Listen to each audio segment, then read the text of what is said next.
আসসালামু আলাইকুম।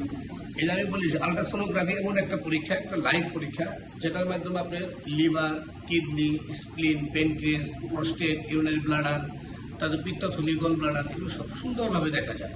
কিন্তু আমাদের দেশে এখন আমরা শুধু প্রতিযোগিতা, কে কয়টা আলট্রা করতে পারে, কে 100 করবে, কে 50টা করবে, এগুলো করতে গিয়ে আমরা ভুল করি। বা যদি আমাদের কোনো কোথাও যদি পানি ধরে, বা আমাদের যদি অ্যাবনর্মাল কোনো মাস বা টিউমার হয়, একটা আলট্রাসোনো পরীক্ষা কত কিছু ধরা যায়। আমি এই রোগীটা আমার আসতে, আপনি কোথা থেকে যেন আসছেন?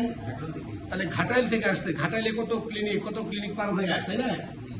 তাহলে এই পার হয়ে এখানে আসলো। এখানে আসার পর আমি তো আলট্রা করে এই যে প্রিপারেশন, আর এলো আলট্রাসাউন্ড করতে গেলে প্রিপারেশন ভালো নিয়ে আসবেন।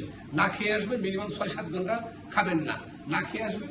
এই যে ওনার এক সাইড একটা, এই যে কিডনিটা দেখা যায়, এই আর ভালো মেশিন আলট্রা করতে হবে, যেখানে ভালো মেশিন এই যে, তাহলে এখানে একটা, হ্যাঁ, তারপর সে হচ্ছিল একটা কিডনি নেই। আপনি কিছু মনে করবেন না, এক কিডনিতে আপনি খুব ভালো চলবেন, এক কিডনিতে আপনি খুব ভালো চলবেন, ভালোভাবে চলা যায়। ধন্যবাদ।